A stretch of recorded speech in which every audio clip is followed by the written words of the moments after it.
नमस्कार दोस्तों। आज हम बात करने वाले हैं मद्रास हाई कोर्ट के एक ऐसे फैसले की कि जिसने पूरे देश में अभिव्यक्ति की स्वतंत्रता, न्यायपालिका की आलोचना और फिल्मों पर बैन लगाने की मांग को लेकर एक नई बहस छेड़ दी है। यह मामला तमिल फिल्म करुप्पू से जुड़ा हुआ है और इस फैसले में मद्रास हाई कोर्ट ने कुछ एक ऐसी टिप्पणियां की जो सोशल मीडिया से लेकर कानूनी जगत तक चर्चा का विषय बन गई। दोस्तों, इस जजमेंट के पूरे फैक्ट को समझने से पहले अभी तक आपने हमारे चैनल को सब्सक्राइब नहीं किया है तो जल्दी से इस चैनल को सब्सक्राइब कर लीजिए और साथ ही बेल आइकन दबाना बिल्कुल भी ना भूलें, क्योंकि हमारे द्वारा डाली गई वीडियो का जो भी अपडेट है वह सबसे पहले आप तक पहुंचे और कोई भी वीडियो आपसे मिस ना हो। तो दोस्तों, सबसे पहले समझते हैं कि एक्चुअल में इस केस के पूरे फैक्ट क्या थे। यह मामला मद्रास हाई कोर्ट में एक जनहित याचिका यानी कि पीआईएल के रूप में दायर किया गया था। याचिकाकर्ता थे अधिवक्ता आर.एस. तमिलवेदन। उन्होंने कोर्ट से मांग की कि तमिल फिल्म करुप्पू के प्रदर्शन पर रोक लगाई जाए या फिर उसके प्रदर्शन को पूरी तरीके से नियंत्रित किया जाए। उनका आरोप था कि इस फिल्म में न्यायपालिका और न्यायाधीशों और कानूनी व्यवस्था को लेकर गलत तरीके से इसमें दिखाया गया है। इस फिल्म की सुनवाई जो है वह मद्रास हाई कोर्ट की डिवीजन बेंच ने की, जिसमें जस्टिस जी.आर. स्वामीनाथन और जस्टिस वी. लक्ष्मी नारायण शामिल थे। यह सुनवाई मई 2026 में हुई और 21 मई 2026 को अदालत ने अपना फैसला सुनाया। बाद में 27 मई 2026 को विस्तृत लिखित आदेश भी सामने आया। अब सबसे पहले समझ लेते हैं कि आखिर में फिल्म में ऐसा क्या था जिस पर एक्चुअल में विवाद शुरू हुआ। याचिकाकर्ता का कहना था कि फिल्म में एक जज को रिश्वत लेते हुए और नशीले पदार्थों का सेवन करते हुए दिखाया गया है। उनका तर्क था कि इस तरह का चित्रण आम जनता के मन में न्यायपालिका के प्रति अविश्वास पैदा करेगा। उन्होंने कहा कि भारत की न्यायपालिका एक स्वतंत्र और सम्मानित संस्था है और इस प्रकार के दृश्य उसकी गरिमा को नुकसान पहुंचाते हैं। याचिकाकर्ता ने यह भी कहा कि यदि फिल्म थिएटरों और भविष्य में ओटीटी प्लेटफॉर्म पर चलती रही तो लोगों का अदालतों और न्यायाधीशों पर जो भरोसा है वह कम हो सकता है। इसीलिए फिल्म को प्रतिबंधित किया जाना चाहिए या फिर इस पर पूर्ण तरीके से रोक लगानी चाहिए। लेकिन जब यह मामला कोर्ट के सामने आया तो अदालत ने पूरी तरीके से अलग दृष्टिकोण अपनाया। सुनवाई के दौरान अदालत ने कहा कि भारत एक स्वतंत्र देश है और यहाँ पर अभिव्यक्ति की स्वतंत्रता संविधान द्वारा संरक्षित अधिकार है। फिल्में भी अभिव्यक्ति का एक माध्यम है और केवल इसीलिए कि किसी फिल्म में किसी संस्था की आलोचना की गई है उस पर प्रतिबंध नहीं लगाया जा सकता। सुनवाई के दौरान याचिकाकर्ता बार बार कोर्ट के अंदर यह कहते रहे कि फिल्म में न्यायपालिका को खराब तरीके से दिखाया गया है जिससे कि उसकी छवि खराब होती है। इस पर बेंच ने एक महत्वपूर्ण टिप्पणी की। अदालत ने कहा कि हो सकता है यह फिल्म निर्माता और निर्देशक की सोच हो, केवल इसी आधार पर कोर्ट फिल्म को रोक नहीं सकता।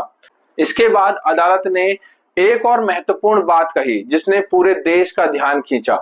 अदालत ने कहा कि यह नहीं कहा जा सकता कि न्यायपालिका में कभी भ्रष्टाचार नहीं रहा।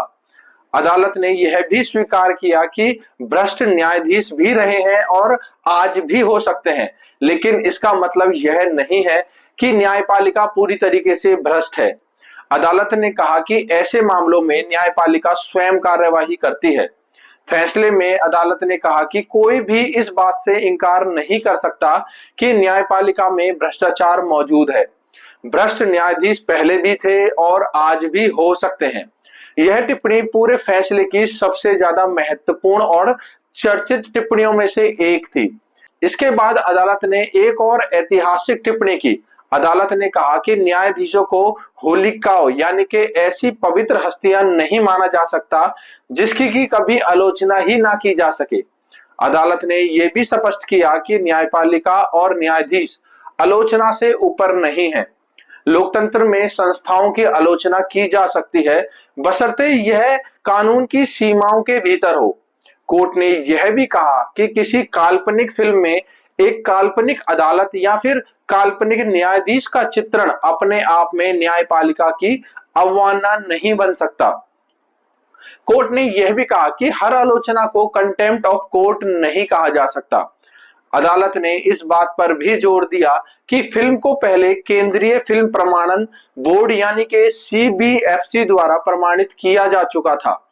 जब एक समक्ष वैधानिक संस्था फिल्म की जांच कर उसे पूरी तरीके से प्रमाण पत्र दे चुकी है, तब बाद में केवल पीआईएल के माध्यम से उसके प्रदर्शन पर रोक लगाने की मांग स्वीकार नहीं की जा सकती। कोर्ट ने यह माना कि फिल्म एक काल्पनिक सिनेमाई प्रस्तुति है और इसे न्यायपालिका पर प्रत्यक्ष हमला नहीं माना जा सकता।